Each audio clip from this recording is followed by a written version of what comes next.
आपके पास 5 कंपाउंड है CH3CO2 minus, then एक मिथानॉल, देन CH3O माइनस, फिर acetic acid and CN minus. आपको इसको अरेंज करना होगा according to their nucleophilic strength और न्यूक्लियोफिलिसिटी। आप कैसे अरेंज करोगे? रूल ऑफ थंब है कुछ, आप नोट कर सकते हैं। फर्स्ट रूल ऑफ थंब क्या है कि ए नेगेटिवली चार्ज्ड अगर कोई स्पीसीज है that will always be more nucleophilic than its conjugate neutral acid. अब ये कंजुगेट न्यूट्रल एसिड यहाँ पे क्या होगा, आपको और कॉम्प्लेक्स ना करके एक एग्जांपल से मैं बताता हूँ। सपोज CH3OH यानी कि मिथानॉल, उससे अगर हम एक H प्लस को निकाल दे तो वो क्या बनेगा? कंजुगेट बेस बनेगा CH3O minus. So this is conjugate base. और अगर इसको बेस मानते हैं तो एक H प्लस को अगर हम ऐड कर दे तो ये बनेगा कंजुगेट एसिड। यही होता है कंजुगेट एसिड बेस। अब according to the rule, negatively charge अगर कोई स्पीसीज है वो ऑलवेज ज्यादा न्यूक्लियोफिलिक होगा देन कंजुगेट न्यूट्रल एसिड, मतलब CH3O माइनस हमेशा ज्यादा न्यूक्लियोफिलिक होगा CH3OH से। अब ये पेयर ऑलरेडी यहाँ पे मौजूद है, हम इसको नंबरिंग कर लेते हैं। जो कंपाउंड आपको दिया गया है 5, 1 2 3 4 एंड 5। यहाँ पे 2 और 3 ये दोनों कंजुगेट एसिड बेस पेयर है, तो इसका न्यूक्लियोफिलिसिटी ऑर्डर क्या होगा? 3 ग्रेटर देन 2 ऑलवेज। वैसे ही 1 और 4, आप देखो 1 क्या है? सिंपली एसिटिक एसिड का कंजुगेट बेस है, तो इसका भी न्यूक्लियोफिलिसिटी क्या होगा? ज्यादा होगा एसिटिक एसिड से। सो इसको हम लिख सकते हैं 1 ग्रेटर देन 4। ऑलरेडी ये पर्टिकुलर कंपैरिजन हमको मिल गया।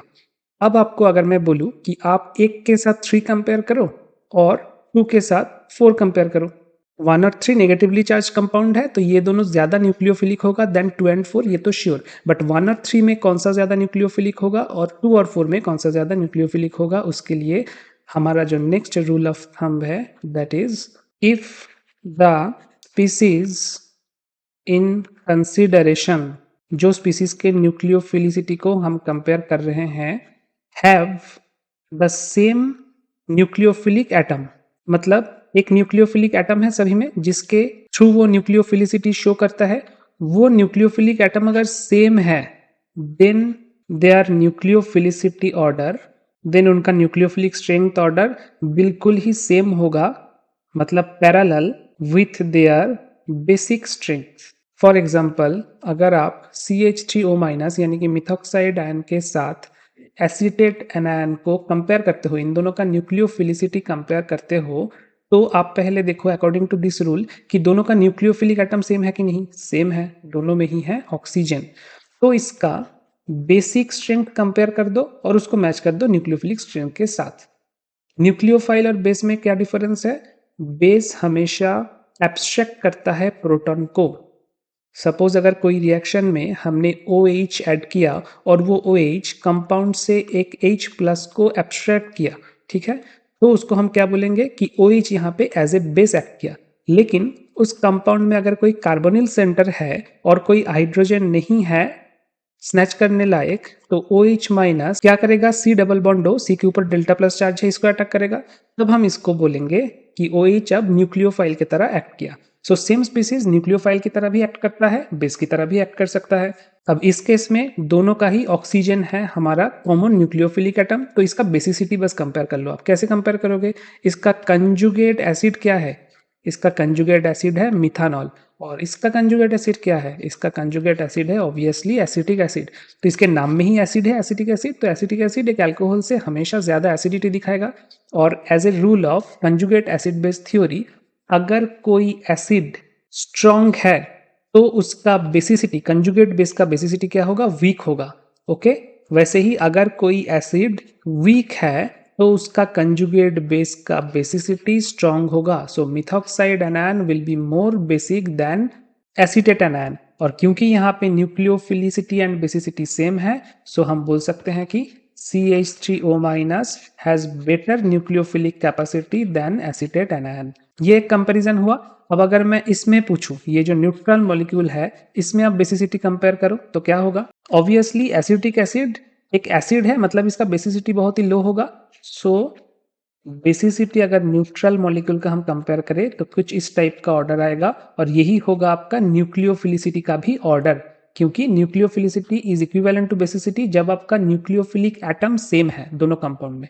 तो इसको आप कंपेयर कीजिए, यहाँ पे मैंने जो 1324 वाला बताया था उसके साथ 3 greater than 2 and 1 greater than 4 निकल चुका था।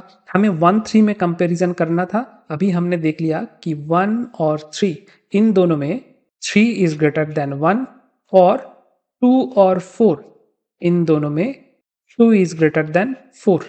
तो ऑर्डर क्या होगा total? 3 greater than 1 greater than 2 greater than 4, ये होगा आपका ऑर्डर। यहाँ पे मैं एक बार लिख लेता हूँ ताकि कोई कंफ्यूजन ना हो। This will be your order 3 greater than 1 greater than 2 greater than 4। अभी भी एक स्पीसीज बाकी है, दैट इज साइनाइड, ये जो एकदम आखिरी वाला स्पीसीज है। अब ये बताइए कि Cn माइनस, यहाँ पे कार्बन के ऊपर जो नेगेटिव चार्ज है उसको आप बाकियों के साथ कैसे कंपेयर करोगे न्यूक्लियोफिलिसिटी का?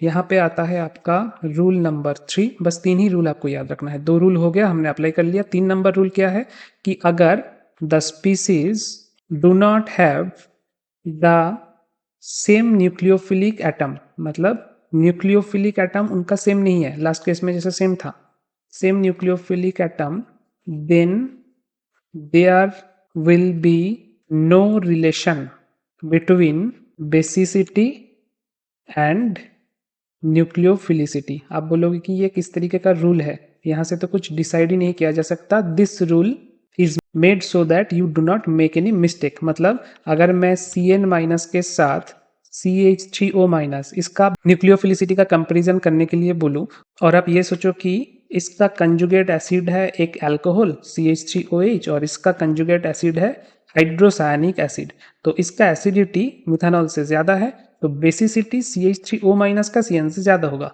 और क्योंकि CH3O माइनस का बेसिसिटी ज्यादा है, so it should be strong nucleophile, but that would be wrong. यहाँ पे आपने बेसिसिटी के साथ न्यूक्लियोफिलिसिटी को कंपेयर कर दिया, जो कि नहीं करना था। वो कब करना है? जब न्यूक्लियोफिलिक एटम सेम है। साइनाइड में न्यूक्लियोफिलिक एटम है कार्बन, और यहाँ पे न्यूक्लियोफिलिक एटम है ऑक्सीजन। तो अगर the species do not have same nucleophilic atom तो आप कंपेयर नहीं कर सकते बेसिसिटी न्यूक्लियोफिलिसिटी को।